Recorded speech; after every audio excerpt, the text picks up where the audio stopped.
পঞ্চম দফা ভোটের আগে শনিবার সন্ধ্যায় বেলঘড়িয়ায় সিপিএম পার্টি অফিসে হামলা ভাঙচুর। শেষ মুহূর্তে রণকৌশল ঠিক করতে শনিবার সন্ধ্যায় বেলঘড়িয়া জোনাল পার্টি অফিসে বৈঠকে বসে জেলা ও রাজ্য সিপিএম নেতৃত্ব।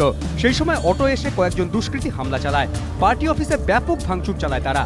সিপিএমের কামারহাটি জোনাল কমিটির সদস্য সুবিমল চক্রবর্তী ও ঝন্টু মজুমদারকে বেধড়ক মারধর করা হয়। থানায় অভিযোগ জানাতে গেলে সিপিএমের রাজ্য কমিটির সদস্য সায়নদীপ মিত্র সহ অন্যদেরও বেধড়ক মারধর করে দুষ্কৃতীরা।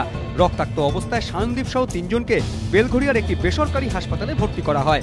ঘটনার পরই এলাকায় যায় কেন্দ্রীয় বাহিনী। ঘটনার খবর পেয়ে এলাকায় যান দমদমের সিপিএম প্রার্থী অসীম দাশগুপ্ত।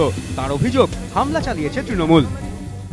আমাদের যারা কমরেড সমর্থক তারা এমনি একটা গণতান্ত্রিকভাবে মিছিল করে এখানে এসে চা খাচ্ছিল আর পার্টির পতাকা লাগাচ্ছিল।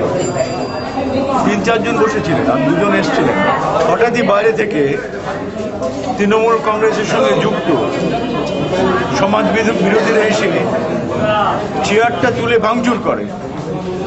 আমাদের একজন পার্টি কমরেড তাকে গুরুতরভাবে আহত।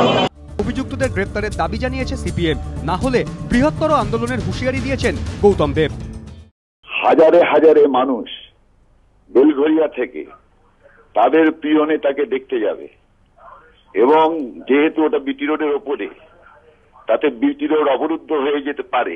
ডিস্ট্রিক্ট ম্যাজিস্ট্রেটকে ওখানে আসতে হবে, পুলিশ কমিশনারকে ওখানে আসতে হবে, ইলেকশনের স্পেশাল অবজারভারকে ওখানে আসতে হবে। ওই রাস্তার উপর হাজার হাজার মানুষের সাথে আলোচনা করতে হবে। ঘটনার তীব্র নিন্দা করেছেন বিমান বসু। বিবৃতি দিয়ে তিনি জানিয়েছেন, ভোটের আগে এই ঘটনায় স্তম্ভিত। পুলিশ প্রশাসন কি করছে, নির্বাচন কমিশনই বা কি করছে? রাজ্য বামফ্রন্ট এর তীব্র প্রতিবাদ করছে। ঘটনার প্রতিবাদে রবিবার রাজ্য জুড়ে বিক্ষোভ কর্মসূচি নিয়েছে ডিওয়াইএফআই। অন্যদিকে কামারহাটির চিনিডাঙ্গায় লোকাল কমিটির সদস্য নঈম খানের বাড়িতেও তৃণমূলের লোকজন গিয়ে হুমকি দিয়ে আসে বলে অভিযোগ। যদিও এই ঘটনায় কোনো মন্তব্য করতে চায়নি তৃণমূল। সমীরণ পাল, এবিপি আনন্দ, উত্তর 24 পরগনা।